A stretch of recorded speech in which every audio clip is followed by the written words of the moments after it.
Hey guys, Xaryu here, and today we are going to look at some Arcane Mage gameplay, mainly because that's what I've been playing a lot of recently. This is the team I hit rank 1 with, but these are not the games for rank 1. I do have some more games for rank 1. So if you guys want to see those games, never before seen, like I recorded them off stream. All of these games I play normally on my YouTube channel are on stream, so off stream games. If you guys want to see those, let me know. I do have a lot more footage, but these are games from the new season. By the way, Shadow Priest nerfs are in. I'll show them up on the screen right now. Slight Shadow Priest nerfs and slight Affliction Warlock nerfs, and this is before that. So the nerfs are in as of right now, as of today.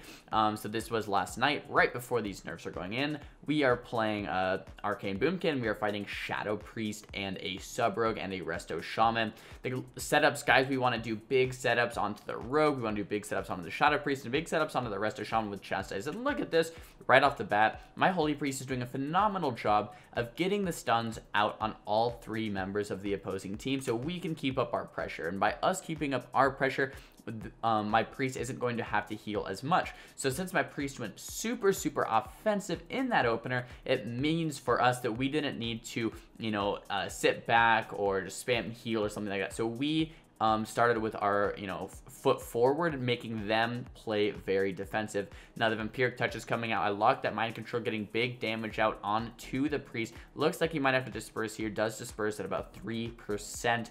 And does survive. But look at that, guys. We got the dispersion from the Shadow Priest, the trinket from the Shadow Priest, the trinket from the Shaman.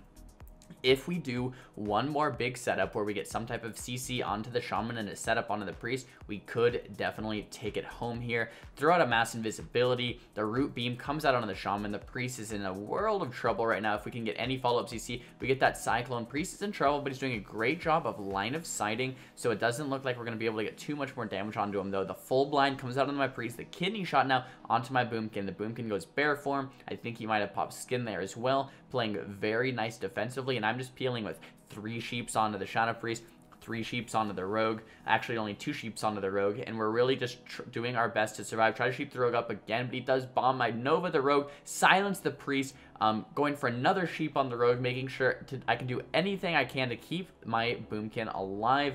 Looks like he is going to survive for the time being. Root now coming out onto the Rogue. Full Sheep onto the Shaman to get some counter pressure going. These Arcane Blasts coming out. Big Arcane Blast.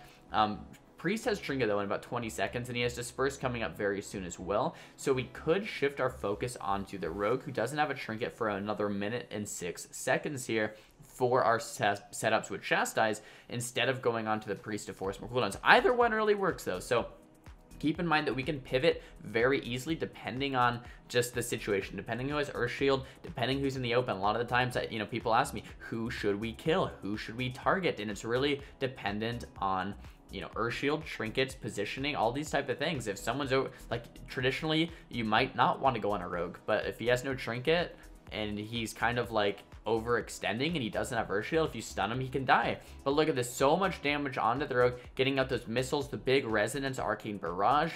Now the Shaman's getting stunned up as well. The Shaman Trinket Walls, Shaman's getting very low. At this point, everything's getting extremely low, and this is where Arcane Boomkin just shines, guys. Now at this point, I'm just spamming out the Arcane Explosions, the Arcane Barrages, the Arcane Orbs, trying to keep everything as low as possible.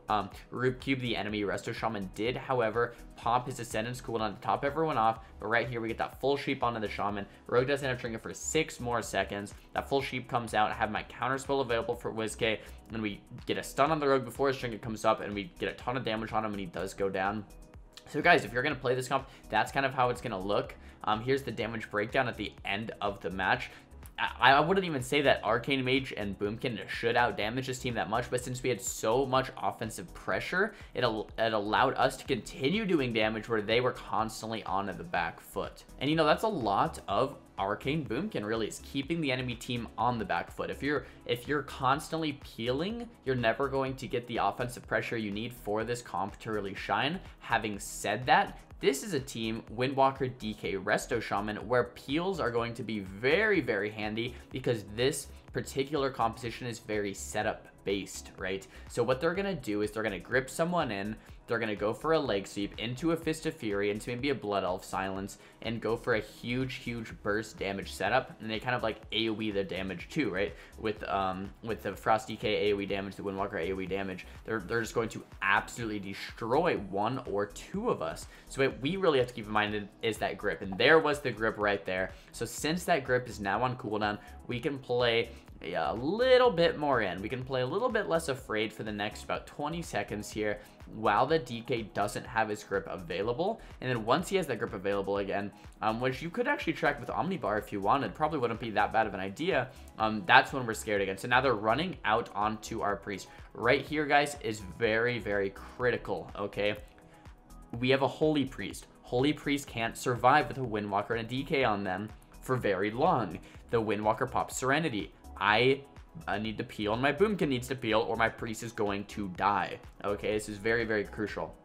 Right away, I get gripped in, I blink back out. Now that I blink in, the Hex Totem gets me, trying to go for a sheep, the Blood Elf Silence comes out, and I'm sheeping the Windwalker, and the DK is getting cloned by my Boomkin. So we basically both pick a target as the burst setup's happening, saying, I'll sheep Windwalker, like I have Windwalker, I have DK, okay, so Boomkin 3 clones the DK, I 3 sheep the Windwalker, and then guess what? We switch once the DRs are up. So now I'm sheeping the DK and he's cloning the Windwalker. So we basically say, I have Windwalker, I have DK, 3 sheeps, 3 clones, okay, switch, and then 3 sheeps, 3 clones on the other guy, and look at my priest. My priest is A-okay, he gets a couple of cast off, he can top himself, and now guess what? The Windwalker DK can't really stay out in the open, because if they stay out in the open, they are going to die, and here's where we get to begin our counter pressure on into the enemy team, and that counter pressure is very important, right? If we just stayed peeling for too long, they would have another go ready, we'd have no diminishing returns, and we would die. So getting this counter pressure up is very important. It's very crucial that you start doing that before it's too late. Now, once again, they do a grip into the leg sweep. That hurts on my priest once again, and guess what? I have the DK, he has the Windwalker. Well, once again, I'm sheeping the Death Knight 3 times. He's cloning the Windwalker a couple times, and now we switch. Boom. Just like clockwork, guys, my Holy Priest is going to be A-okay once again because we have those peels down. And then guess what? We're starting our damage once again before they can get out, before they can run. And that's why we prefer Death Knight a little bit over Windwalker in this situation, because the Windwalker is so mobile. The Death Knight is a little bit more stationary. We can hit him even if he has Earth Shield and get a lot of damage onto him, and it takes a while for him to run and retreat back to the pillar. But this is kind of how the pace of the game is going to go, guys. This is exactly my thoughts in the game. We are peeling when we need to peel, we're doing damage when we need to do damage, we're being safe when we need to be safe. Like right here, I have displacement and blink, and I have trinket, so I'm not too scared. If they grip me in, I have 2 blinks to get back out. Definitely am okay in the situation. We decide to actually go in for a go onto the shaman. I get gripped, and I didn't blink it quite quick enough, so I did trinket and blink out. This is Serenity now from the Windwalker. We don't really need to peel if they're going me or if they're going my Boomkin. If they're going me or my Boomkin, Boomkin can just go bear form, we can continue damage. If they're going me, I can kite. If they're going my priest, however, priest is a class that can't live, so that's when we need to start peeling with the sheeps and with the cyclones. Keep in mind, you always want to put out this slow, guys. I feel like a lot of arcane mages don't slow quite enough. Keep in mind, you get 15% increased damage from slow. So if you have that slow on the target, you want to keep that target slowed as much as possible because you get more damage. But also, it makes it so they can't kite around as much, meaning you can actually do more damage, and your Moonkin can get more damage off as well, or whatever class you're playing with. So make sure to, constantly... Sometimes I'll spend 3 or 4 globals, slowing the healer, he dispels it, reslow the healer, slow the DK, slow the Windwalker. Boom, that's 4 globals back to back to back to back just from slowing. Now I pre-temp shield this stun here, getting a little scary. Catch a heal though, temp shield pops me back up to full HP. The root beam coming out onto the shaman now. He does get Tiger's Lusted out of that. Shaman now getting stunned up in the root beam. This is very scary for the shaman. So as you guys see, into the Blood Elf Silence, 5% does get the Spirit Link. But as you guys see, we can make very scary swaps onto any one of them, and that's what makes our comp so strong, because it's hard. You get that Blink CS now onto the Shaman. Death Knight's getting low. He does pop Anti-Magic Shell. Does look like he's going to survive for now. I have Arcane Power ready, though, so I have so much damage for when we want to get some big burst rolling. Have that Arcane Orb, trying to get some more stacks.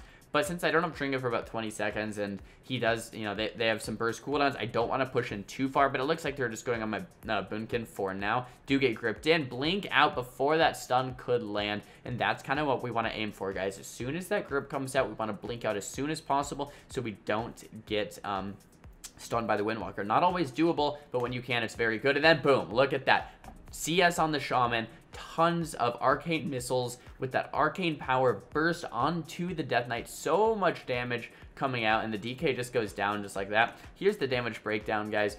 Boomkin actually did a ton of damage, so hats off to Supertees for doing that much. And the DK Windwalker couldn't really get things rolling. So just to recap, guys, quickly, you are either peeling them because they're out in the open until they run back to their pillar. If they stay out in the open after your peels, you should be able to blow them up to the point where they can't sit in the open or they will die. Once they're back at the pillar, you're kind of poking them and they're not doing anything. That's kind of how the pace of the game should go. Eventually, either dampening is going to kick in, you're going to get a blink CS, you're going to get a ton of burst, and then you're going to kill the enemy team. Guys, I hope you liked that breakdown of offensive and defensive play for Arcane Boomkin Holy Priest. This is a comp that I've absolutely been loving playing with Supertees and Envioso recently. Big shout out to those guys for playing it. Guys, if this video is helpful, make sure to give it a thumbs up.